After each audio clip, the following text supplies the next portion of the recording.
It's going to record directly. So, good morning. Good morning. So, everyone, бүгдэнд нь өглөөний мэнд унших ёстой ном нь одоо энэ уулзалтанд шууд хавсгагдсан байгаа. Тэгэхээр бүгдээрээ номоо татчих авч болно. Атаач хийсэн ба. Одоо нөгөө нэг бид нэр inclusive webinar-т ороход шууд татах файл нь үүссэн байдаг ш тэрэн шиг татах файл нь үүссэн байгаа шүү. Номоо татаад авчаарай. Би номоо авдивий.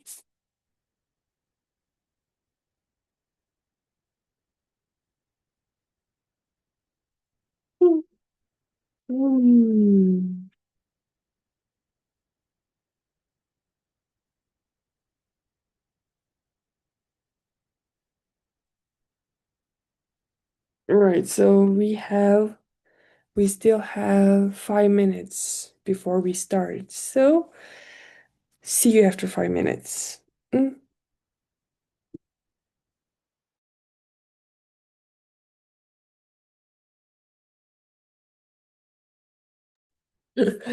Recording in progress, and we are also in progress. To read our co-founder's book called Profiles in Persistence, which is all about the story of successful people who's in the field of network marketing. I just researched some of them. I just searched some of them, and then somewhere even born in 1950s, somewhere born in 1990s. So we have females, males. And okay, I think it's good to start by reading everything from the beginning. Also, maybe I can share the document and read here, right? So this background. So this background is not available. Okay. It's not available.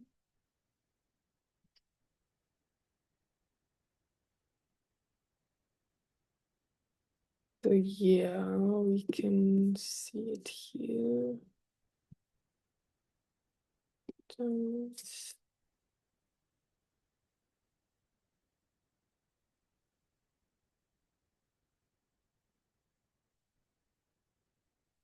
Yeah, this is the book.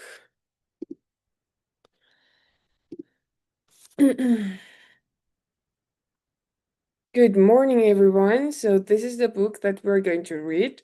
So let's read it together. The success I have enjoyed has been the result of following the advice of brilliant people. Follow the advice of these 7 outstanding leaders, and your success will be guaranteed. Bob Protector author, You Were Born Rich, star of the movie The Secret. Oh, The Secret эдрээ. Тэр нөгөө нууц гэдэг номын зохиолч юм байна л да. Энэ хүн сая юу гэж хэлж гинэ вэ гэхээр эдгээр одоо гайхалтай ухаалаг хүмүүсийг дагснаар одоо миний амжилт ирсэн. Тэгэхээр миний одоо танд өгөх зөвлөгөө бол эдгээр 7 гайхалтай лидерүүдийг одоо дуурайгаарай, дагаарай. Тэгэх юм бол таны амжилт бас баталгаатай ирэх болно гэдэг чинь. Тэгэхээр номны нэр Profiles in Persistence гэдэг нь болохоор Profiles in Persistence гэдэг нь болохоор тууштай байсан хүмүүс л гэсэн үг юм бол. Тэгээд 7 ийм network marketing-ийн одоо лидер хүмүүс өөрсдийнхөө тий санхүүгийн болон амьдралын одоо амжилтыг хуваалцж тэгээд амжилтад нөлөөсөн стратеги хуваалцсан.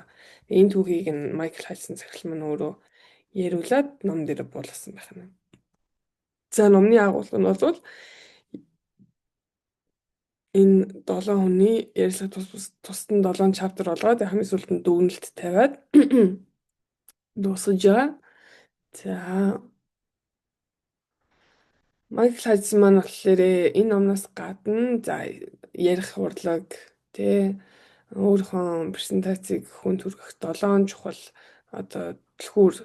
За тэгээд дараа нь болохоор обзаболж үзээ. Тэгээд харилцааны одоо энэ харилцаан дээр тулгуурласан бизнес хийх гэж байгаа бол одоо заавал зайлсхийх ёстой 7 алдаа ч гэдэг юм уу те ингээд номнууд бичсэн сая сүүл бас Let's Go гэдэг ном гаргасан. Энийг оруулаг багш байна. За тэгээд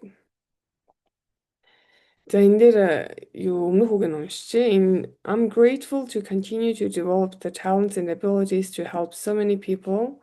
Without the significant contributions made by the following people, these profiles in Persistence book series wouldn't exist. За маш олон одоо тэгээд сайхан гайхалтай хүмүүс тусалж одоо амжилтыг бүтээж авиасыг өндрүүлж байгаадаа баяртай байна. Эдгээр хүмүүс байгаагүй бол энэ ном одоо гарахгүй байсан. Тэгээд Анди Хаусман гэдэг хүн энэ бүх ярилцлагуудыг нь одоо товчлоод тэгээд гол түлхүүр зүйлсийг нь тодтгсон байгаа. Тэгээд эдгээр хүмүүс бас доор хүмүүст бас талархъя гэж бичсэн байна. За энийг хэдэлтэй алгасъя. За энэ дээр нэг хоёр хүний үг, алдартай хүний үгийн ишлэл байна. Nothing in this world can take the place of persistence. За энэ дэлхий дээр тууштай байдалтай одоо өрсөлдөх юуч байхгүй. Talents will not. Nothing is more common than unsuccessful people with talent. Авьяаслаа өрсөлдөхгүй яах юм бол авьяастай мөртлөө амжилтгүй маш олон хүмүүс тэрнээс илүү одоо түгээмэл зүйл гэж байхгүй. Genius will not. Unrewarded genius is almost a proverb. За тэгээд IQ өндөртэй хүн гэсэндээ бас өрсөлдөхгүй гэж байна. Education will not. Боловсралтай хүн өрсөлдөхгүй. Тууштай байдал боловсралтай байдалтай ер нь боловсралч өрсөлдөхгүй юм байна. Авьяасч өрсөлдөхгүй юм байна. Өндөр IQ-ч өрсөлдөхгүй юм байна. Тэгэхээр ер нь тууштай байдал болон өөрийгөө зориулна гэдэг нь бол үнэхээр гайхалтай зүйлээ гэдэг чинь. За манай Майкл Хайдсан үүсгэн байгуулагчаас өгсөн одоо мессеж байна тий special note. За энийг уншаад хэдэл яг үндсэн 10 хуудасынхаа ном руу орцгоё заяа. За хүндэт уншигчаа. I'm honored that you are investing the time to read profiles in Persistence. 7 network marketing leaders share their strategies for a financial successful life and legacy. Алт хүндэт одоо алтан цагаа зарцуулан энэ номыг уншиж аваад талархаж байна. I personally sought out these top leaders and conducted these interviews to remind everyone that we are not held captive to our own circumstances and we can become the creative forces of our lives, capable of achieving the extraordinary heights that God intended for us. За би бол хувьдаа ямар одоо топ лидерүүдийг хайсан бай гэхээр хайж одоо эдгээр ярилцлагыг хийсэн шалтгаан нь болохоор тий бид нар одоо өөрсдийнхөө өгцөн нөхцөл байдалд бол гацхсгүй бид нар өөрийнхөө амьдралыг одоо сайхан болгож бий болгож бүтээх тэр хүчин байж чадна. Тэгээд бид нэр хангалттай гайхалтай оргилд хүрч чаднаа гэдэг чинь. За my criteria for being featured, I looked for leaders who. За энэ ярилцлаганд хэнийг шалгуулж авсан бэ гэхээр overcame tremendous odds in either their personal and or professional life. За ер нь бол өөрийнхөө амьдралд те маш хэцүү хүнд зүйлүүд даван тулсан хүмүүс ажил болон ажлын карьерт те. За хоёрдугаар could tell their stories in persistence and tenacity. Of persistence and tenacity. За окей. Өөртөөхөө одоо түүхийг тууштай байдлын түүхийг хуваалцах чадах тийм хүмүүс have created financial success and are 7 and 8 figure income earners. Санхүүгийн хувьд эрсчлөөнд хүрсэн буюу 7 болон 8 одоо тэгтээ долларын орлоготой гэсэн. Тэгэхээр сая юм уу 10 саяас гэсэн. Хэдэн сая эсвэл хэдэн 10 саяг олдог хүмүүс.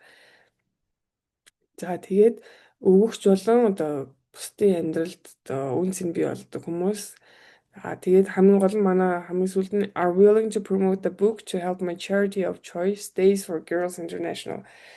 За энэ нөгөө нэг манай Майкл Хайдсан маань маш олон сайн дурын ажил хийдгийн нэг нь энэ охтуудад зориулсан Days for Girls International гэдэг ийм одоо сан байдаг юм бэлээ. Энд нь одоо дэлхийд даяар байгаа бүх охтуудын сарын тэмдэг гэрх үеийн одоо хэрэглийг хангах гол одоо тэр юу ажиллах хань гэж би харсан. Тэр нь болохоор яг энэ номны энэ хэсэгтэй байхгүй юу? Days for Girls International гэдэг. Бүх охтууд хаасаагүй. Гэхдээ энэ period энэ би энээс тэгж ойлгоогүй шүү. Би яг вебсайт руу н орсон. Тэгээд вебсайт руу н ороод харсан. Instagram дээр нь ороод харж ирсэн байна. Угсаа энэ доор нь тайлбар дээр бичсэн байхгүй юу? One of the most common reasons girls miss school in the developing world is lack of access to feminine hygiene. Days for Girls provides sustainable feminine hygiene solutions and health education in more than 70 countries. You can help. Одоо хөгжөөж амжаагүй байгаа тий хөгжиж буй орнуудад охтууд сургуулаасаа завсардах шалтгаан нь болохоор одоо энэ эмэгтэйчүүдийн ариун цэврийг хэрэглэхгүй улмаас гэж байгаа байхгүй. Тэгэхээр энэ Days for Girls гэдэг сан маань эмэгтэйчүүдийн ариун цэврийн хэрэглэлийг одоо тогтмол байлгах, хүн болгонд хүртээлтэй байлгах, тэгээд эрүүл мэндийн боловсролыг одоо олгох гэд нийт 70 гаруй орнд одоо энийг хийж байгаа юм байлээ. Тэгээд ийм гоё санг одоо манай Майкл Хадсон захирал маань эхлүүлсэн, дэмжиж явдагд бол маш их талархаж байгаа. Бас их сонирхолтой шүү. Үнэхээр мундаг хүн. Тэгэхээр хүний мундгийн нас хүлэн зөвшөөрөх гэж нэлийн боломжтой сэрдэл те. Энэ яг мундаг хүн үү? Яг өөртөө ашигтай хийж юм шүү энэ гэл те. Тэр нь хүн өөртөө ашигтай хийж явж байгаа. Тэгээд за үргэлжлүүлээ тэ special note. What's cool about these leaders? They are committed to improving the network marketing profession and themselves. Энэ лидерүүдийн талаар яагаад хэдлэн уншихтай вэ гэхээр эдгээр хүмүүс маань одоо энэ network marketing гэдэг салбарыг бол хөгжүүлэх гэж тэ өөрсдөө зориулсан хүмүүсээ. They dared to be vulnerable and share their strategies even with their competitors so that you might take your family to the next level. Өглөөний минь 2 хүн 3 хүн ороод ирлээ шүү дээ. Вау. Би ганцаараа яриад ганцаараа унших гэж одоо хэлсэн чинь. Яагаад эдгээр хүмүүсийн түүхийн талаар унших хэрэгтэй вэ гэхээр эдгээр хүмүүс нь энэ network marketing буюу одоо хэдүүлгийг хан хийгээд байгаа юмыг хөгжүүлэхэд амьдралаа зориулсан байна. Тэгээд өөрсдийнхөө одоо түүх болон стратегийг хуваалцахад бол нээлттэй байсан хүмүүс. Тэгээд энэ номыг уншсанараа хэдүүлээ өөрсдийн амьдрал тулгараад байгаа энэ карьер тулгараад байгаа чаленжуудад авч гарна гэж найдаж байна. Мөрөөдлөө биелүүлнэ гэж найдаж байна. Тэгээд I know that whoever you are, whatever success you have already achieved. За та хинж байсан, ямар ч амжилт гаргасан байсан, ямар ч чаленжтай байсан, you're currently experiencing. This book will make an inspiring and positive impact on your life. За энэ ном бол таны амьдралд те урам зориг өгсөн эерэг тийм нөлөө үзүүлнэ гэдэгт итгэлтэй байна гэдэг чинь. How do I know? За би яаж мэдэж байна? Тэгээ энэ ном бол ямар ч теори одоо ямар нэгэн теори одоо онол байхгүй. Энэ ном дээр гарч байгаа 7 хүн бол яг өөрсдийнхөө бодит амьдралын туршлагыг хуваалцаж байгаа. Тэгээд timeless truth гэхээр хамгийн гол нь одоо тэг хизээж үнцнийг алдахгүй тийм үн зүйлүүдийг үнэн амьдралын туршлагыг бид нартай хуваалцах юм байна. This book lays out exactly what the top leaders did when they started their business and the mistakes they made. Studying and duplicating these leaders' behavior will set you and your teams up for success. Тэгээд энэ ном дээр гарч байгаа юм нь бол яг энэ топ лидерүүд тэгээ бизнес эхэлж байхдаа хийсэн зүйлсийг бичсэн байгаа. Тэгээд алдаануудын жисэн бичсэн байгаа. Тэгээд эдгээрийн суралцаад давтаж дуурайх нь одоо таны улан таны багийнхны амжилтад нөлөөлнө гэдэг чинь. За тэгээд ийм гоё ном уншиж байгаа. Тэгээд номныхоо одоо яг эхний 10 хуудасынхаа 1-р хуудас руу орцгоё. Сая яг өмнөх хэсгүүдийг уншлаа. Тэгээд үүсэн болгочийнхаа нөгөө нэг өмнөх үг гэдгийг уншаад. За үнцээр хуудасаа орохын өмнө Орж ирсэн гурван хүмүүстээ баярлалаа. Өглөөний мэнд. Тэгээд энэ уулзалтын хаана ихтэй би номын апплод хийсэн байгаа. Тэгээд чат руу магадгүй дараад оронгууд танд харагдаж байгаа юм. Ном маань энэ уулзалтанд байгаа шүү. Тэгэхээр номоо нөгөө энэ cruise-ийн ариа офсоос татчих амж чадаагүй байгаа хүмүүс энэ уулзалтан дээр файлаараа хавсрагдсан байгаа. Тэгээд татад хараад авч болно. Эсвэл хэдлээ ингэж дэлгэцээр хуваалцаад явчих.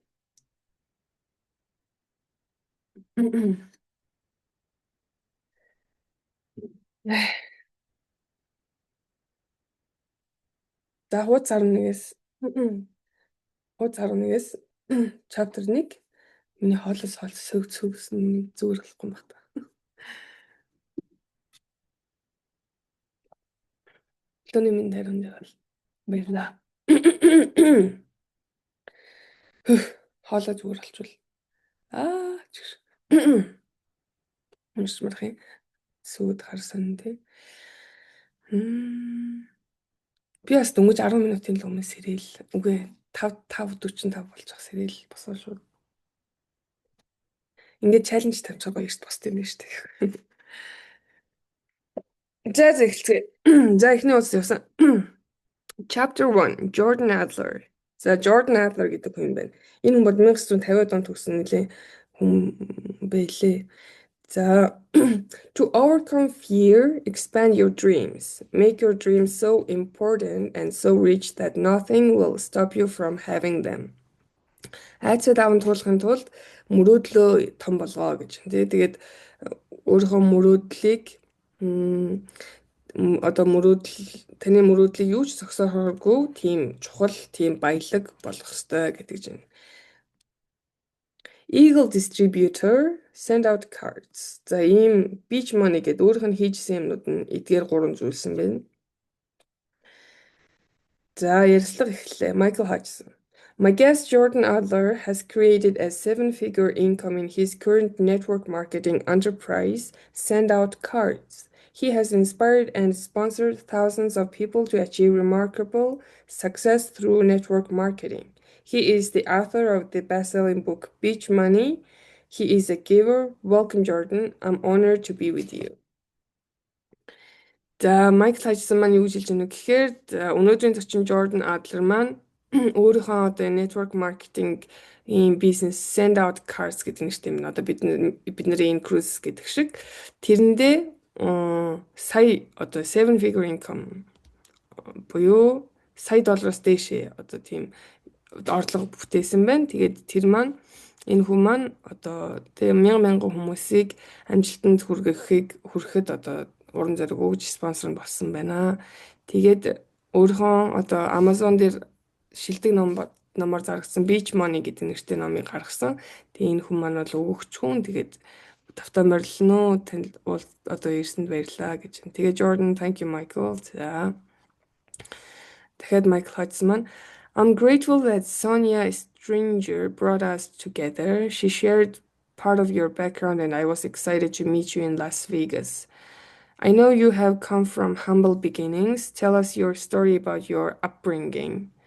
За би ингээд нэг эмэгтэйтэй хоёулангийн танилцуулсанд баяртай байна. Таны одоо түүхийг сонсоод би Лас Вегаст уулзтаа айгу баяртай байсан. Тэгээд таныг одоо маш юм энгийн гараанаас ихсэн гэдгийг мэднэ. Өөрийнхөө одоо түүхийг хуваалцаач. Бага нас ямар байсан бэ гэж юм. Тэгсэн чинь Jordan You bet and thank you. Тийшүү баярлаа. Тэгээд actually I do want to make one small correction to the introduction. За би сая таны хийсэн танилцуулгад нэг жоохон засвар хийчихье. You shared that I have sponsored thousands of people.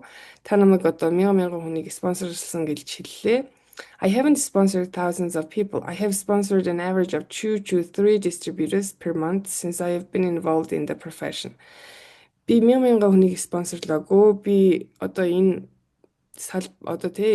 салбарт одоо орсноос хойш сарда 2-3 хүнийг л 3 тийм одоо түншийг л спонсорлж исэн гинэ. It comes out to a few hundred. Тэгэхээр энэ хэдэн зуул болж байгаа. I do have tens of thousands in my organization as a result of those few that I brought in. Тэгээд эдгээр хэдэн зуун хүний одоо үр нөлөөгөөр би хэдэн хэдэн 10,000 хүнтэй болсон өөрийнх нь компани дээр. I want to make sure that people know that this isn't a business where you have to sponsor thousands of people to be successful because it's not. Тэгээд учир нь гэх юм бол би хүмүүсийг одоо тий мянган хүн спонсорлж иж амжилттай болдог гэж одоо ойлголт өгмөөргүй байна. Яа гэвэл үнэхээр тийм биш гэж байгаа байхгүй юу? Вау. Чанартай хэдэн спонсорлох гэдэг байна шүү дээ. За тэгсэн чинь Майк хажсан. Understood. That's an important distinction. Thanks for clearing that up. Тийм байна. Нэрээ над энийг одоо ингэж засч өгсөн баярлаа. Айгуу чухал юм хэлж үлээ шүү гэж. Jordan. За миний одоо өсвөр насны хувьд бол тэгээ өсч төрсөн орчны хувьд бол as background I grew up in the south suburbs of Chicago. My father raised a family of 5 on an income that was less than $30,000 a year. За Шикаго гэдэг чинь Шикагод өсч төрсэн гинэ. Тэрний одоо өмнөх мод Шикагогийн урд хэсгийн тосгоны хүн гэж байгаа хгүй. Тэгээд Шикаго гэхдээ өөрөө бол Америкийн хойд хэсэгт байдаг болохоор ерөнхийдөө цаг агарын хувьд ч юм уу Монголтой ер нь нэлээд төстэй газар Шикаго бол тэгээд тэнд бас хамгийн их монголчууд амьдардаг гэсэн Америкт амьдардаг нийт монголчуудын хамгийн их монголчууд нь Шикагод амьдардаг юм билээ. Тэгээд заа ашийн хувьд ч гэсэн ер нь монголчуудад төстэй хийгүү хаагүй тийм хүмүүс байдаг гэж сонсч ирсэн байна. Тэгээд Jordan маань тэнд өсч төрсэн хүн юм байна. Аав нь болохоор тий сая одоо жилийн 100 сая төгрөг хүрэхгүй мөнгөөр 5 гэр бүлийн гишүүнтэй гэр бүлээ тэжээдэг байсан гинэ. We would take vacation every year. A 2-week driving vacation. Бид нэр гэр бүлээрээ гэхдээ жил болго аялдаг байсан гэж шүү. Тэгээд 2-7 хоногийн турш тэ машин бариад явдаг байсан гэж. Тэгэж гэр бүлээр аялж амардаг байсан. He would save the whole year for us to take that vacation. Бүтэн жилийн турш энэ одоо аялдаа гарах бэлддэг байсан гэнэ аав нь. I was taught as a child from the time I was as young as 5 years old the importance of going to college and getting a degree. Би бүр багасаа л тэгээ өдөр болгонд байнга л бүр 5 настаас л эхлээд сургуульд явж тэ одоо нэг ямар нэгэн боловсролын зэрэг авах нь чухлаа гэж аав ээжээрээ хэлүүлж ирсэн.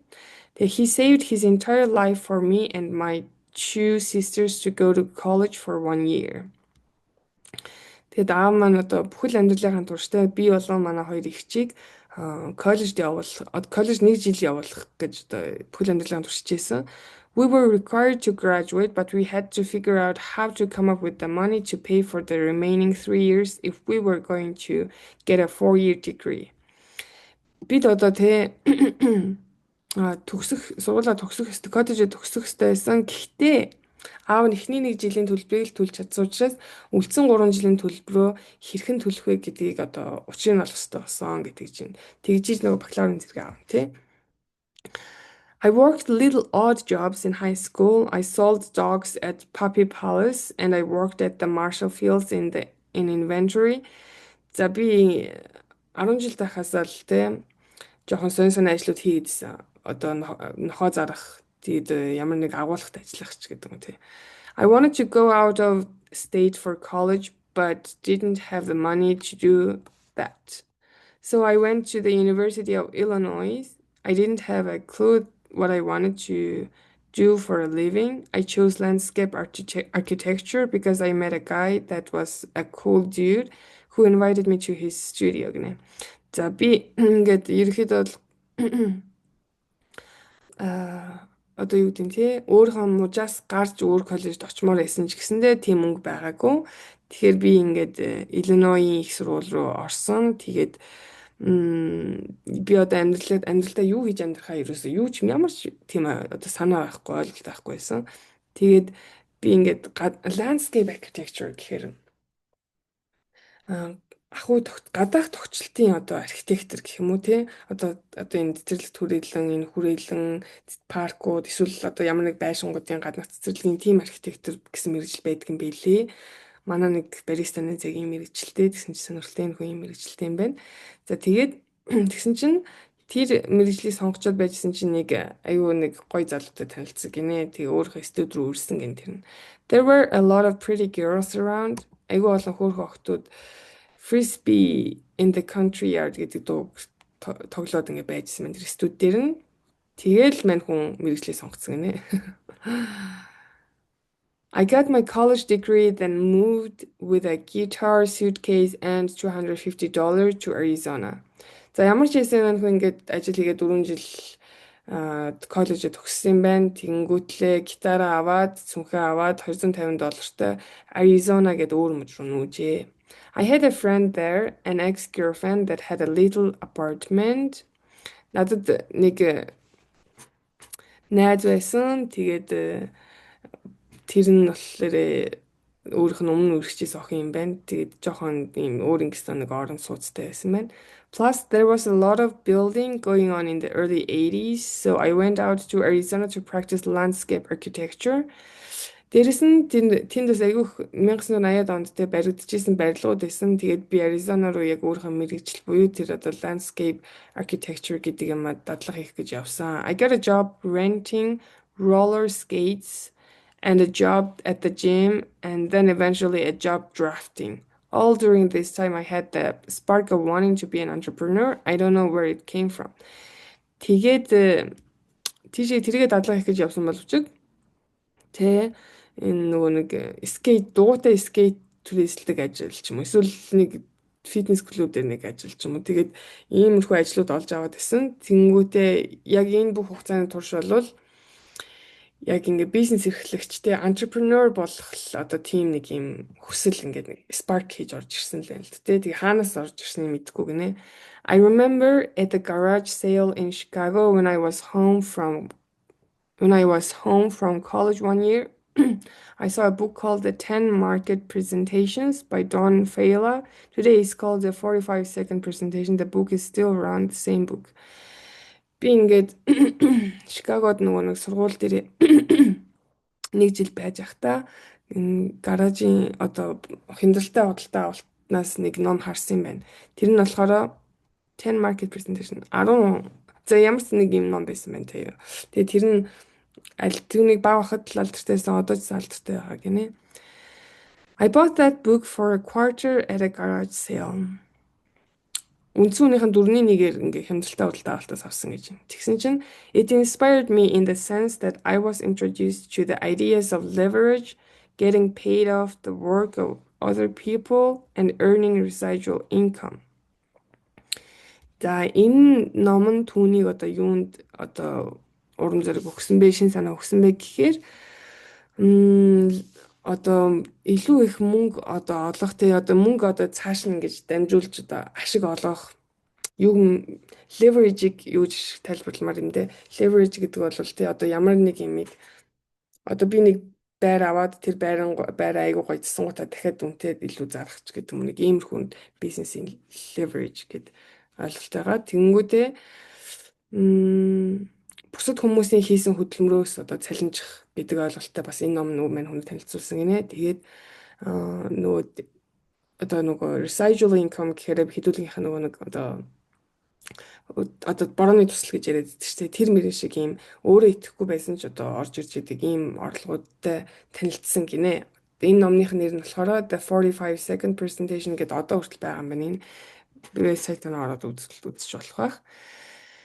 За иймтэй танилцсан. Тэнгүүтээ for the next 10 years I signed up in 11 different network marketing companies and never signed up a single person. I went to seminars. I used credit cards to buy products and go to training, but for 10 years with 11 different companies, I never signed up a single distributor. I never made a penny. I'm giving you the abbreviated version of all this, but that gives us a place to start. За тэгээд мань хүн энэ номыг уншсанхаа дараа 10 жилийн турш 11 одоо ийм network marketing-ийн компанид ажилласан байна. Тэгтээ нэг ч одоо түнштэй гэрээ хийж чадаагүй нэ, түнштэй болж чадаагүй. Одоо тэгээ сургалт семинарт яваал байсан байна. Зээл тавьж одоо мөнгө бүтээгдэхүүнүүд авсан байна. Бэлтгэл тэ янз бүрийн одоо бэлтгэлд явсан байна, сургалтад явсан байна. Гэхдээ 10 жилийн турш 11 өөр компанид ажиллахдаа хизээж түнш одоо амжилтаагаар бүртгэж чадаагүй гинэ. Тэгээд хизээж мөнгө олоогүй гэж байна. Тэгээд энэ бол яг ингээд бүх босон юмныхаа айгүй товчсон хувилбарч гэсэндээ яг энэ бол бидний одоо яриагаа эхлүүлэх гоё цэг болж байна гинэ. За тэгсэн чинь Майкл хажсан. So it sounds like you really didn't have many, if any, entrepreneurial models growing up. За таны түүхийг сонсоодсэн чинь та ерөөсөө тийм яг бизнес эрхэлдэг тийм хараад одоо үлгэр жишээ авчих тийм хүн бол нэг их байгаагүй юм шиг байна. Бараг л байгаагүй юм шиг байна тэгсэн. Тэг гэж байна. Other than this book, the 45-second presentation, who were your mentors? Тэгээд энэ номноос өөр одоо үлгэр жишээ авчих хүн байгаагүй юм шиг байна. Тэгээд хин таны яг ментор ч юм байсан, чиглүүлэгч юм байсан гэсэн чинь who are some of your coaches and what is that you saw in them? Тийм дахиад л таны коуч юм байсан. Та тэднээс юу суралцсан бэ гэсэн чинь Jordan. Actually, back then, probably for 10 years, I really didn't have a coach or mentor. I read personal development books. Those came as a result of recommendations, teachings from the trainings that I was going to, or somebody saying, you got to pick up the book, Think and Grow Rich. За яг үүндээ бол тэр 10 жилийн турш би ямар ч коуч менторгүй явсан. Би өөрийн хувийн хөгжлийн номнуудыг бол уншиж исэн. Тэгээ одоо ямар нэг сургалт семинарт явхад хүмүүсийн санал болгож исэн номнуудыг бас уншиж исэн. Тэгээ тэр дунд нь нөгөө нэг Think and Grow Rich гэдэг ном байдаг. Тэр номыг одоо номны нэрийг би одоо сайн орчуулж чадахгүй шүү. Гэхдээ ямар ч гэсэн магчлаад орчуулах юм бол сэтгэлгээний баян байдлын талаар тэгээд сэтгэлгээгээ өөрчлснөөр одоо баян болох талаарх ном. The classics are the ones that I read. I read The Magic of Thinking Big. Тэгээд өөрийнх нь уншсан номнууд эднэр гинэ. Эдгээр номнуудыг хэдүүлээ бас уншиж болох юм байна. Эдгээр бол яг нөгөө нэг цаг хугацаа өнгөрсөнчсөн үнцний алдагдахгүй номнууд. There were many books in the early days that I read that inspired me and got me along the track of aligning myself with residual income and passive income versus trading time for money. So I looked at a lot of things in that realm, but network marketing was the most interesting to me because I didn't have any money.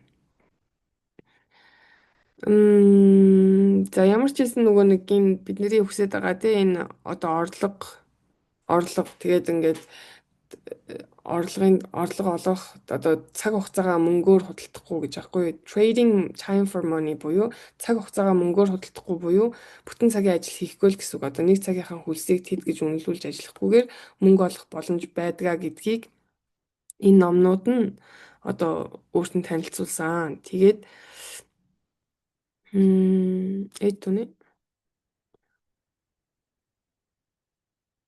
sorry. За танилцуулсан. Тэгээд би ерөнхийдөө бол маш олон зүйлийг одоо ингээ бод амьдрал дээр харсан. Тэгээд network marketing бол надад маш сонирхолтой санагдсан шалтгаан нь би ингээд ямар ч мөнгөгүй байсан гэж. Тэгсэн чинь Майкл хажсан.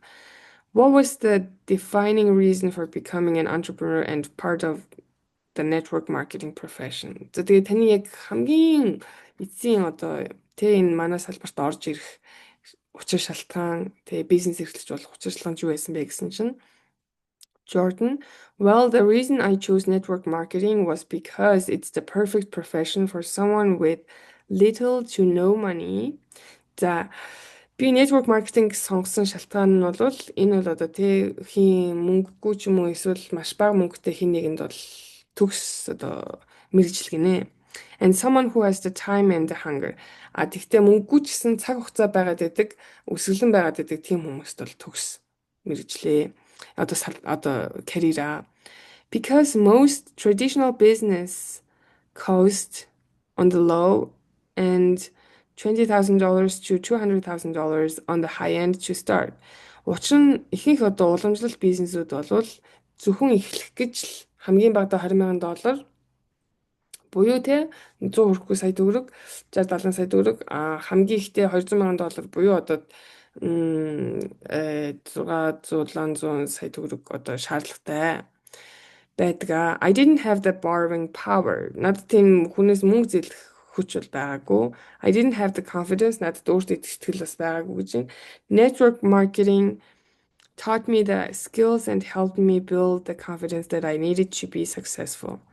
Тэгээд network marketing буюу одоо энийг би тэгтээ сүүлчийн бизнес гэдээ орчуулж бол сүлжээний маркетинг гэвэл болох та. Ялч сүлжээний маркетинг гэдэг нь одоо Jordan-д юу заасан бэ гэхээр чадварууд болон тий өөрөө итгэх тэр итгэл гэдэг зүйлийг одоо бий болгоход амжилтанд хүрэх тэр итгэл болон чадваруудыг нь зааж өгсөн байна. Тэгээд I didn't see anything out there better for leveraging time and being able to create income stream that ultimately in a period of months or years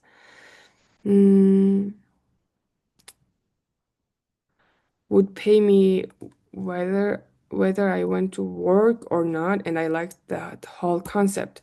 За тэгээд энэ network marketing-ийн тий хамгийн бүхэл одоо энэ одоо нэг ойлголт нь ингээд хаана байгаас үл хамааран тий жилийн турш одоо ингээд ажилдаа явсан ч яваагүй байсан ч гэсэн ингээд өөрт нь мөнгө төлнө гэдэг тэр ойлголт нь айгүй гоё байсан гинэ. Тэгээ so that's really what kept me motivated, kept me focused. Тэгээд энэ л яг намайг одоо ирч хүчтэй тэгээд анхаарал төвлөрсөн байхад тулсан гинэ.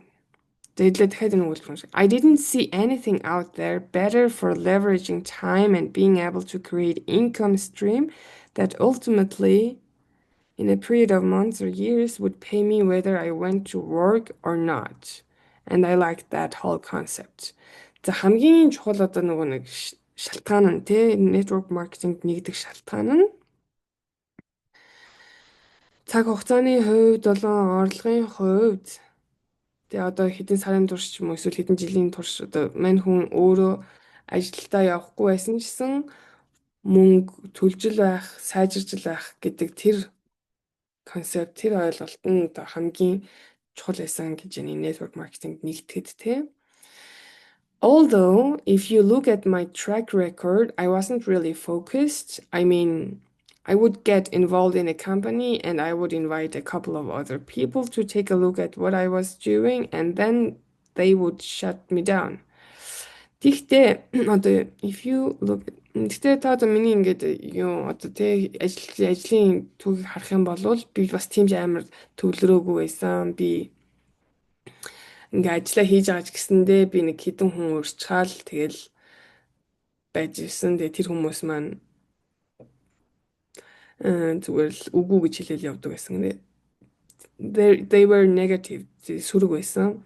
They would tell me it was a stupid idea or that it was a pyramid or that only the people at the top are making money or that the company is saturated.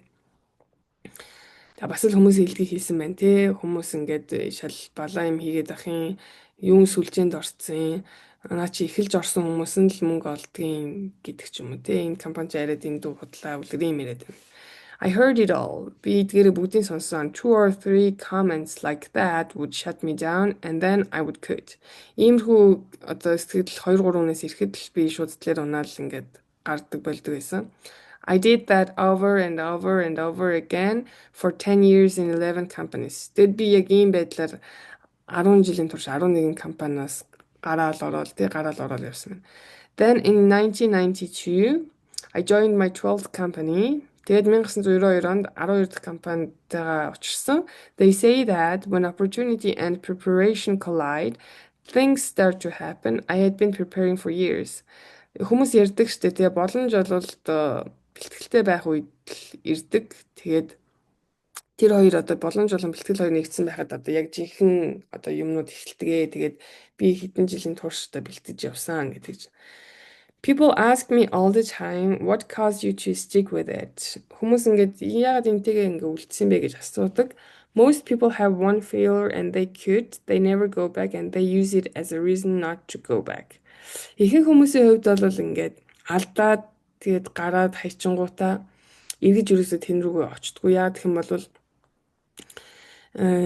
одоо өөрийнхөө алдсан болон гарсныгаа буцаж очихгүй байх шалтгаан болгодог гинэ.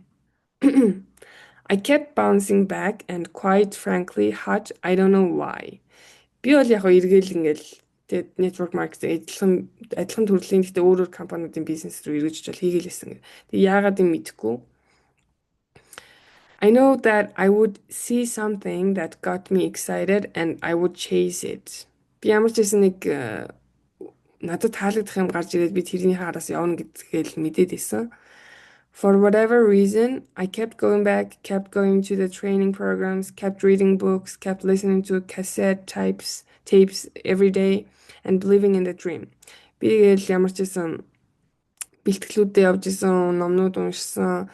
Тэгээд нөгөө нэг янз бүрийн одоогоор бол подкаст сонсч исэн, тухайн үед бол кассет сонсч исэн байна. Тэгээд хамгийн гол нь мөрөөдөл гэдэг зүйлд итгэж исэн гинэ. I never lost sight of the dream of having a large passive residual income and the lifestyle freedom that you can possibly get at a job.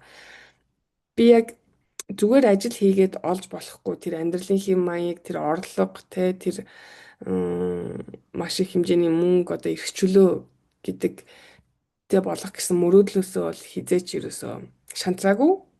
So, as I was saying, in 1992, I joined my 12th company and I finally figured out how to sponsor a distributor, and I started sponsoring about one distributor a month. За тэгээд 1992 онд 12 компанида элсэж ороод би яаж одоо шинэ түнш одоо бүртгэх вэ гэдгийг хамгийн одоо ойлгосон байсан гинэ. Эцсийн эцэст. Тэгээд сард нэг түнш ингээ бүртгээд явсан байна. Тэгээд 13 жилийн турш түүнийгээ хийсэн. My team grew to 85,000 people and I made $8 million in my 12th network marketing company. Тэгээд ийм сард нэг түнш бүртгээд 13 жилийн турш явсан чинь 85 мянган хүнтэй болоод $8 сая олсон байна. Сая долларыг олоход 3 тэрбум төгрөгтэй болж байгаа юм чинь 8 сая долларыг 24 тэрбум төгрөгтэй олсон байна. Энэ нөгөө нэг Сантьяготой бас адилхан юм яриад байна. Сая Кыргызстан, Казахстаны ивентэд очиод бид нөгөө амжилттай топ лидерүүдийн түүхийг сонсож байгаад бас хамгийн ийм удаан хамгийн чийл одоо сардаа жилдээ нэг цол ахаад сардаа 1-2 хүн ч юм ингээд явж исэн хүн нь Сантьяго байсан байхгүй юу. Тэгээ тэр ахуйтэй адилхан юм ярьж байна. Чанартай нэг дистрибьютортэй л ажилласан байна л да сардаа нэг тий. Тэгэл баг 85 мянга болтлоо 13 жилийн турштай хийнэ гэж бас тууш юм. Тэгээ мань хүнтэй бас адилхан. Би бас одоо ингээд яаж амжилттай шин түнш бүртгэхээ ерөөсөй ойлгохгүй байгаа байхгүй юу. Над дээр түрүү жилээс хойш ингээд явж байгаа ч юм уу зарим нь бүртгүүлсэн түншүүд, зарим нь одоо шантарч ийн, зарим нь орс сургууй болж байна. Зарим нь ингээд дэмжиж хахад явдггүй тэгээд ийм хүмүүс байна. Тэгэхээр ингээд яаж амжилттай нэг ийм гоё багт ийм гоё түншүүд ороод ирээсэй гэл би бас хүсээл байгаа. Тэгээд тийм түншүүдийг би өөрөө л оруулж чадахгүй л байгаа хэл та. За тэгсэн чинь манай Майкл хажсан зэрэг Jordan, I remember reading that even growing up you were driven.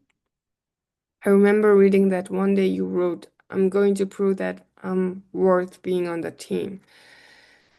Тэгсэн чинь Майкл хажсан энэ хүний номыг уншиж агаад ер нь багасаа л айгүй юм тий одоо хүсэл амбицтай хүн байсан. Би яг таны номноос нэг хэсэг уншсан санаж байна. Тэр нь болохоор би ингээд энэ багт байх одоо ёстой хүн гэдгээ баталнаа гэд бичсэн байсан та гинэ. Тэгсэн чинь Jordan yes.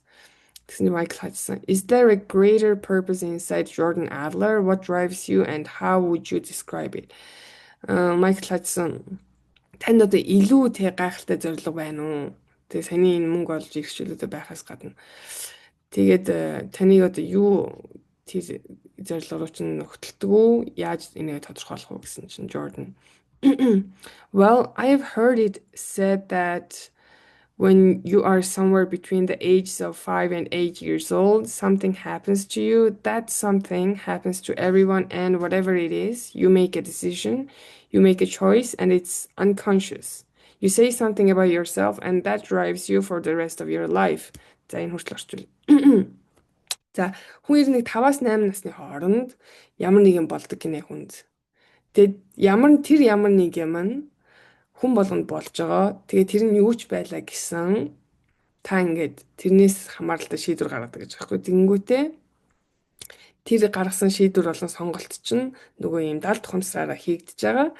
Тэгээд тэр та одоо өөрийнхөө талаар ямар нэг юм одоо тодорхойлол за би одоо 5-8 насны хооронд нэг юм болоод би тэгнэ гэж ярьчих юм бол тэр чинь үлцэн амьдралын хамт турш одоо таныг ингээд хөтөлж авч явдаг юм чинь болдог гинэ. Би 5-8 насны хооронд юу болно гэж боддог байлаа санаадах та. Эд сургуульд орох гол хүрд мөрд цээжлээл. Сургуульд орохын өмнө хүрд цээжлээл. Тэгэл сургуульд ороод инээ тэрэл байсан бах та. Йоо, энэ тэр бодсон ч өглөх нэ. Ah,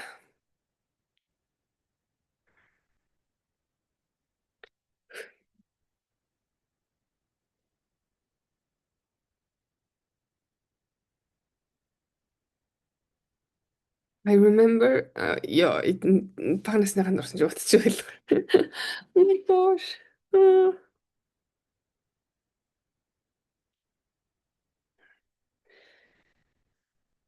ер нь их өөрчлөгдөөгүй л байл л дээ. Тэгэл нэг ингээл ийм л хүмүүс ийм л хөвтэйсэн дөө. Тэг манай эмээ манай гэрийнхэн бүгд айгу дэмждэг. Тэгэл мэдтэй л хөвтэйсэн. Тэгэл тэрнгээр л за намайг өөрчлөө би. I remember what my something was. Миний одоо тэр надад тохиолдсон ямар нэг юм нь юу байдгийг юу байсныг одоо санаж байна.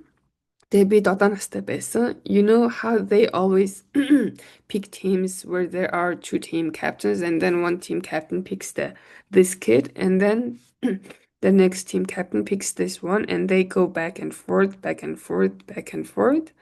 Every single time I would be the last kid as if I wasn't good at sports.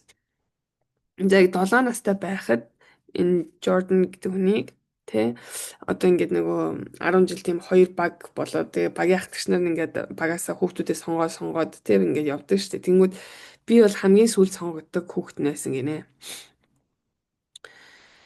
Тэгээ би спортод сайн байгаагүй. I was always the one that got picked up last for the teams. Би үргэлж одоо хамгийн багийнхаа одоо тэгээ хамгийн сүүлд сонгогдож ингэж гардаг хүн нээсэн. I can remember feeling deeply hurt and angry about that.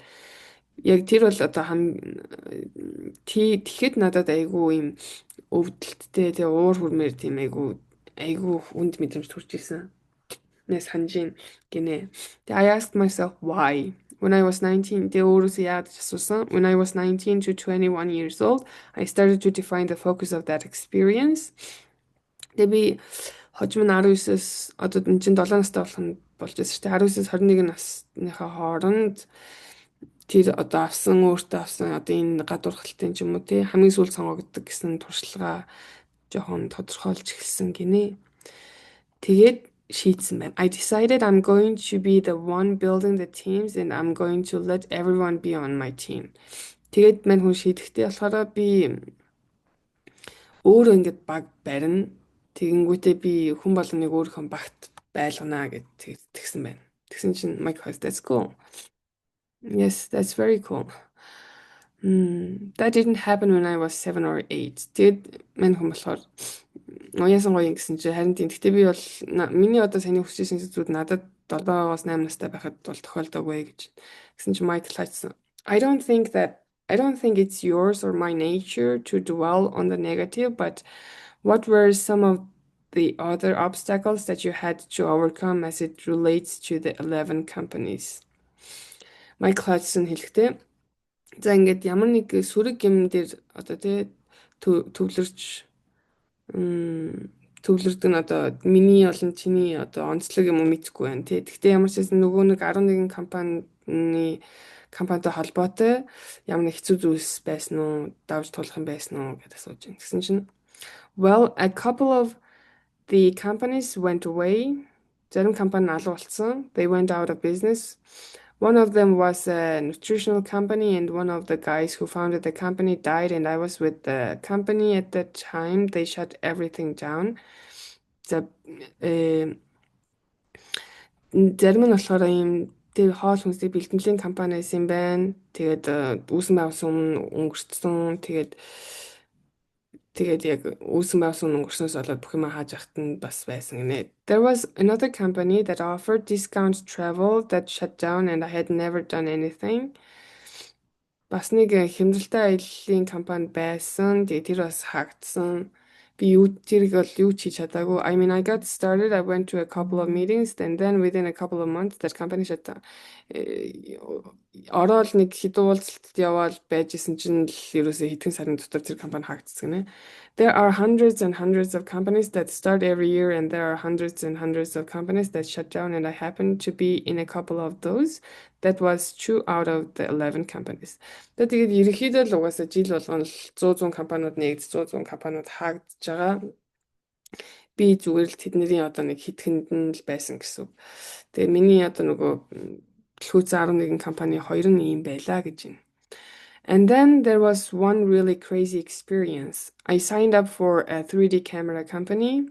За тэгсэн чинь айгүй гоё юм болсон нь болохоор 3D камер хийдэг компанид орсон гинэ. I didn't have the money, but I bought a $295 camera and then $100 distributor fee to get started with this company.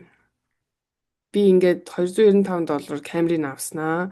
$100 түншийн эрхийг худалдаж аваад ирсэн гинэ тэр компани. I needed to get trained and I showed up at this guy's store and the guy looked like Mick Jagger, I don't know. He came to the door completely naked head to toe. Тэгээд би ингээд одоо бэлтгэх хэрэгтэй байсан те. Тэнгүүтээ би нэг залуугийн л одоо гэрлүүн явсан юм байна л та өөрийгөө бэлдээд өгөөч гэдэг. Тэгсэн чинь тэр залуу нь ингээд хаалтан дээрээ хөлнөөхөө зүрээс толгой хүртэл нүцгэн гарч ирсэн гинэ. I remember standing on the doorstep thinking to myself, this business is not for me. I left and I never went back to that company again. Тэгээд нүцгэн гараад ирэхэд нь л мань хүн бодсон гинэ. За энэ бол миний их юм биш юм байна гэд орхиод тэгээд дахиж тэр компани дээр очив. I was also involved in Amway. The Amway was хийжсэн байна. There was nothing wrong with that company. It's a great company. They do $1 billion a month in revenue. I actually joined that company twice over a number of years. За Amway бол гайхалтай компани. Одоо жилийн бүр сард тэрбум долларын одоо орлого хийдгээ гэдэг чинь. Тэгээд мань хүн бол тухайн компанид Amway-д бүр 2 удаа орж исэн байна. Гараад ороо тийм. But I was running all over the place. Never made any money and I got tired of it.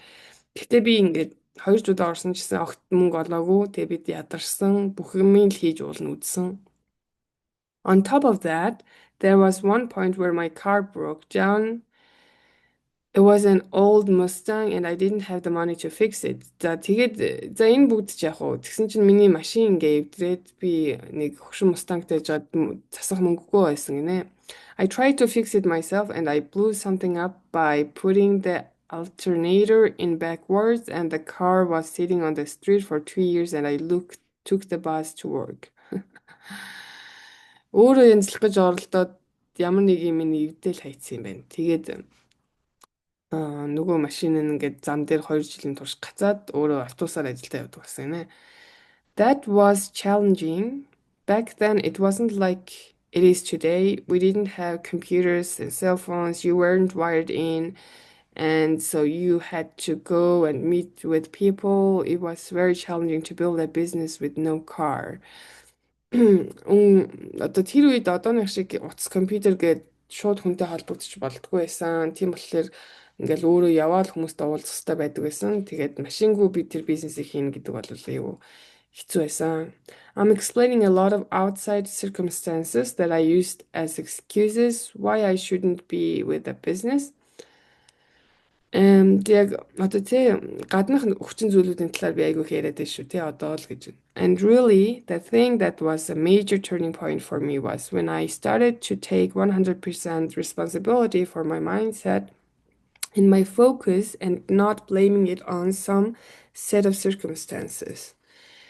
Тэгтээ хамгийн чухал нь бол өөрийнхөө одоо тий бодол тэгээд одоо анхаарал төвлөрөлтөндөө өөр хүнийг буруутгахгүйгээр 100% өөрийнхөө хариуцлагыг өөр дээр авсан байна. Over the years, I watched people who had circumstances way worse than mine achieve great success in the business. Quitting is the worst strategy to success. Тэгээд энэ жил олон жилийн турш би бол өөрийнхөө нөхцөл байдлаас дор нөхцөл байдалтай хүмүүсийг амжилт гаргахыг харсан. Тэгээ ямар ч хэлсэн гарна гэдэг бол хамгийн муу стратеги юм аа амжилтанд хүрэх хамгийн муу стратеги юм аа гэдэг. Michael Hudson. You quit those first 11 companies for a variety of reasons, but now you have built up a successful team, and obviously you have experienced people that have quit your team. In general, what's been your experience? За тэгэхээр 11 компаниас ингээ янз бүрийн шалтгаанаас болж гарсан байна. Гэтэ та одоо өөрөө бол маш амжилттай ингээ багийг бүтээчихсэн тий байж ин тэгэхээр та мэдээж хүмүүс таны багаас гарах тэр юмыг бас өөрөө биеэрээ мэдэрсэн байх. Тэгэхээр ерөөхдөө тэрний одоо мэдрэмж туршлага ямар хөө байв? Is the grass greener for them on the other side? Do those that quit and go to another opportunity typically do better or not? Тэгээд тэр таны одоо энэ бизнесийн нөгөө талд одоо байгаа хүмүүст чинь үнэхээр яг бас амжилт одоо танд авчирсан амжилт чинь бас тэр хүмүүс амжилттай байгаа юу? Гарсан хүмүүс гараад өөр юм хийсэн хүмүүс нь илүү дээр амьдарч гинүү яаж юм гэдэг асуусан чинь No, in fact, in almost cases, they don't do better because whatever they go with them. За үгүй яг тэр хүмүүс бол хаяад явсан хүмүүс нь илүү дээр байж чаддгүй яа гэх юм бол явсан газар болгоноос л явж идэг хүмүүс гэх явж шилж байна. Тэгэнгүүт I began to realize that if I ran into an obstacle, it meant there was some lesson that I needed to learn. If I went somewhere else, I was still going to need to learn that lesson.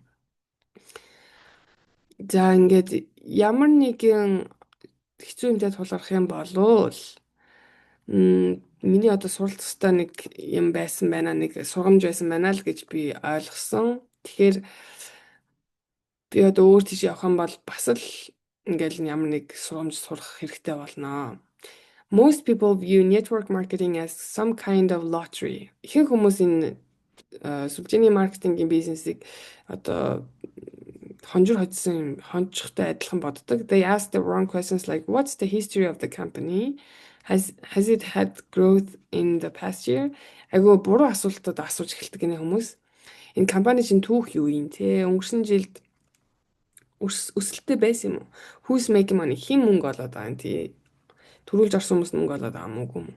In actuality, the growth of the company and success of the company is caused by the activity of the distributors partially.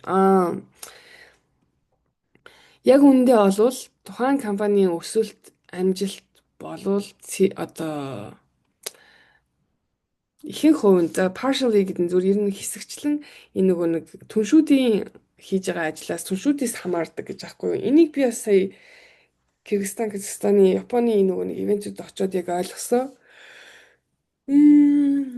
Монголд гэсэн тийм байгаа сте. Ковидын үед зогсон байдалд орох гэсэн компаниг амар өсөлт хийгээд үзүүлж гарч ирсэн хүн даваа захирал тэнгуүтээ тэр даваа захирал нэг энэ компани сайн байгаа л өмнөх жилүүдэд өсөлттэй байгаа л байсан болохоор биш шүү дээ. Өөрөө яг өмнө cruise ail гэдгийг сонсч ирсэн гэж тэгээд тэгэл хийсэн л гэж байгаа. Тэгэхээр энэ бол цэвэр яг энэ түншүүдээс бас хамааралтайгаар тухайн компани амжилттай явах уугүй юу гэдэг бол байдаг юм билээ. Тэгэхээр яг тэгэхээр энэ эргээд бас хүний нөгөө нэг үнц нь явж байхгүй тий. Түнш болгон маш чухал гэдгийг бол Майкл Хадсон бол маш сайн ойлгодог хүн байх нь шүү дээ. Тэгэл ярьж байгаа хүмүүс нь ингэж байгаа юм чинь. Тэгэхээр түншүүдтэй бол ялцчгүй шагнал урамшууллыг харамгүй болгодог нь бол ойлгомжтой. In other words, I can join a small company and become the reason why that company grows versus me needing to know about history and past success. Юу гэхээр нэг гэхээр би ингэж жижигхэн компанид нэгдэж болно те. Тэгээд тэр компани хөсөлтөй байдаг ч юм уугүй ч юм уу амар талаа түүхтэй юм уугүй юм уу гэдгийг мэдэх шаардлагагүй. Тэгээд when I joined my current company, which I have been with now for 9 years, the top earner would fluctuate between 4,000 and 10,000 a month. Би ингээд одоогийн 8-9 жилийн турш ажиллаж байгаа энэ компанид анх ороход бол хамгийн топ лидерүүд нэг $4,000-аас $10,000 л цалинтай байсан гинэ сард. There are a lot of people out there that wouldn't join a company unless there is a whole bunch of $100,000 a month earners already. Хүмүүс бол нэг топ лидерүүд нь $100,000-оос доор хаяж те $100,000 сард олдог тийм компани руу ер нь ордог. Тийм биш компани руу бол нэгдэхгүй. I don't view it that way. I view it like I'm going to be the one to create the growth that is going to result in the $100,000 a month earners. Би болохоор тэгж хардггүй. Би болохоор би ингээд өөрөө тэр өсөлтийг бий болгоод $100,000 сарын орлогыг бий болгоно гэж боддог гинэ. Michael Hudson. Got it, very cool mindset. Одоо тийм үү те ямар мундаг сэтгэлгээтэй бодолтой юм бэ гэсэн чинь Jordan, it's a different way of looking at it, and it doesn't represent the masses by any means. Энэ зүгээр л нэг одоо юмыг өөр талаас нь харах юм. Үндсэг тэнгүүтээ ихэнх хүмүүсийг одоо илтгэж байгаа юм биш. Mike Tyson, sure, since that 12th company, how many no's have you had over your career, Jordan?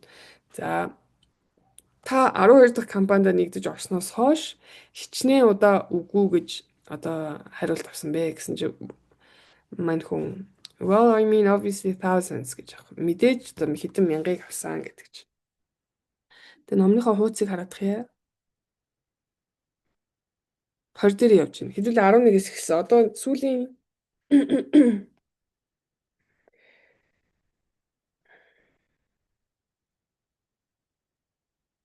тийм. Сүүлийн хуудсан дээр ирж байгаа юм шүү. За амжилт. Гамбатэ хичээгээрээ сүүлийн хуудсан дээр ирлээ. Өнөөдөр энэ хүрээ зогсон. За мэдээж хамгийн сүүлийн нөгөө амжилттай 12 дахь амжилттай компани руугаа ороод ч гэсэн дахиад маш олон үгүйг авсан байна тий. Тэгээ Michael Hudson, how do you teach your people what to say when their prospects say no to them?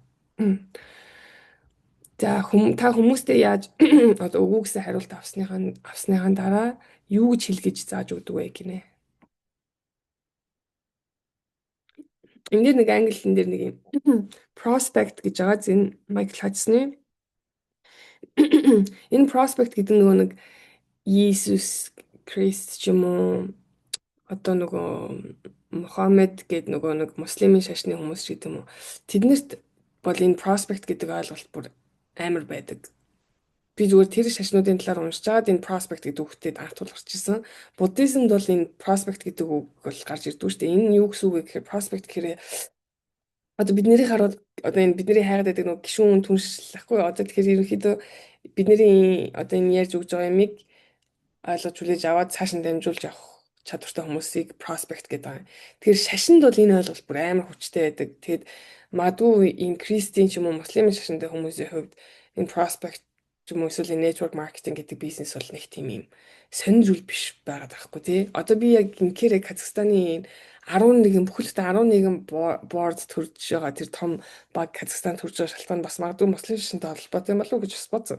Яг л тэднэр чинь яг л тэр нөгөө шашнаа цааш нь түгээн дэлгэрүүлэхийн тулд copy paste шүү дээ. Тэгээд prospect нь яг ихтгэл үнэмшилтэй байх хэрэгтэй. Тэгээд тэр prospect-уудын хоорондох дайман тулдаан мулдаан гэл бүх одоо энэ түүхүүд чинь эхэлтэй тэгэл тийм юмнууд байдаг хгүй. Тэгэхээр энэ айгүй сонирхолтой ойлголт.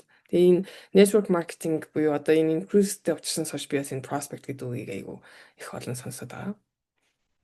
За ямар ч гэсэн таны багийн хүмүүс үгүй гэсэн хариулт авсны дараа та юу гэж хэлдэг вэ гэдээ асуусан чинь Jordan, it's a mindset. It's not so much what to say as much as it is a mindset. It's an attitude, it's a posture, it's all about reframing and it's all about the way you look at the things. Юу гэж хэлдэг вэ гэсэн чинь энэ бол яг одоо хүний сэтгэлгээ те одоо юу хэлэх хэн нэг тийм чухал биш. Та тэр хүн үгүй хэлсний дараа ямар үзэл бодолтой үлдэх нь чухал, ямар хандлагатай үлдэх нь чухал. Тэгээ та ингээ биеийн байдлыг те бие нуруугаа цэх одоо тэгээд бусад одоо юмнууд одоо тэр өөрийнхөө үзэл бодлыг авч үлдэн гэдэг нь л аягүй чухал гэж аахгүй. I read a book one time called U Square Root by Price Pritchett. It's a phenomenal little book. Have you heard of it? Би ингээд ийм чиний квадрат гэдэг нэртэй ном уншиж байсан. Та уншиж байсан нүгэл Michael Hudson сууж юм гэсэн чинь Michael Hudson. I certainly know the name Price Pritchett. За би тэр зохиолчийн нэрийг нь бол мэдэх юм байна. Номыг нь уншиж байгаа гэсэн чинь. Jordan, yeah, author of U Square Root. The first page of the book talks about a fly trapped inside a milk Processing Plant. Тэр номны эхний хоёр хуудсан дээр нь нэг юм шумуул ч юм уу одоо шумуул ч юм уу ямар нэг нисдэг амтан нөгөө сүүний үйлдвэрт ингээд ороод гаццсан байгаа талаар гардаг гинэ. Oh, I have read it. It's a small red book. Тэгсэн чи Майкл уншижсэн ч юм уу нэг жижиг улаан ном байдаг лөө гэсэн чи yes, so this fly is trying to escape but it flies into the window and dies right there on the window. Тийм ээ.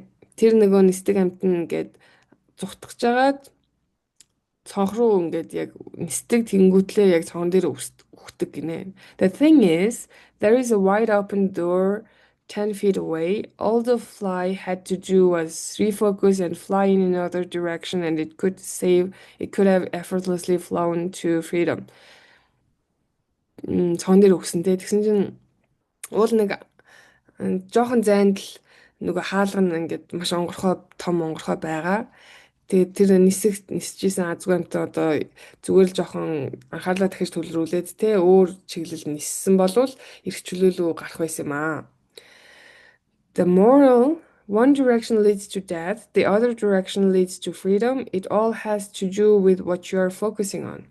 За эндээс хамгийн авах гэдэг том сургамж нь юу юм гэхээр зарим зам бол хөл рүү чиглүүлэн, зарим зам бол эрх чөлөөлөв чиглүүлэн. Таны хийх ёстой юм гэх юм бол анхаарлаа төвлөрүүлэх. Аль нэг нь анхаарах уу гэдгээл шийдэх юм. So when you get a no, тэгэхээр та үгүй гэсэн хариулт авсан үедээ the question is яах вэ гэхлээр are you going to keep quitting or letting that get you down? Are you going to change your beliefs because a handful of people don't see it the way you see it? Or are you going to stay true to your beliefs and refocus on things that will produce the results that you are looking for? Тэгэхээр яг үгээр та тэр бүх хариултуудыг те өөртөө нөлөөлүүлээд ингээд ажилласаа гараад ах юм уу? Өөрийнхөө итгэл үнэмшлийг те нэг хэсэг бүлэг хүмүүс ингээд тань шиг харахгүй байгаагийн төлөө өөрчлөх юм уу? Эсвэл те өөрийнхөө итгэл үнэмшилт үнэн байгаад тэндээ тууштай байгаад яаж тэр хүсэж байгаа үр дүнгээ гаргах вэ гэдэг тал дээр дахиад фокусаа ингээд өхөө гэдэг чинь. За хэдүүлээ энэ хүрээд ингээд өнөөдрийн өглөөний уншлагаа дуусгая. Цаг ч гэсэн сайхан болж байна. Ер нь бол 10 хуудсыг бол одоо миний харснаар 40 минутанд бол хангалттай л уншаад орчуулад явчих юм шиг байна. Сая эхлэхээс өмнө бахан нөгөө өмнөх юм гээд 40-50 минутанд бол өглөөний уншлагыг нь болж авах юм шиг байна. Тэгээд хамгийн ихний өглөөний уншлагад орж ирж оролцсон хүмүүстээ баярлалаа. Айгу дараа маргаашнаас өглөө алга юм чи явна. Тэгээд өглөө алга уулзцгаая. Тэгээд ном уншихаар угаасаа нөгөө нэг мянган хүний амьдралаар амьдэрсэн юм шиг болдог гэдэг чинь. Тэгээд ном уншихаар бол ялчгүй амар сэтгэл хөдлөдөг, маш их мэдж авдаг. Тэгээд хамтдаа энэ номыг уншиж дуусгахад бол яг тэг хэдүүлийнхээ салбарын талаараас нэлээд юм гоё нуруутай болчих юм шиг санагдлаа. Одоо өнөө өглөөний уншлан дээр айгүй их мэдж авлаа тий. За бүгдэнд нь баярлаа. Тий ингэж босвол айгүй зүгээр юм биш үү. Харин жаалагч баярлаа. За баяртай. Маргааш уулзцгаая. Тэгээд энэ рекорд хийгдсэн байж байгаа. Энийг шеэрлжнэ.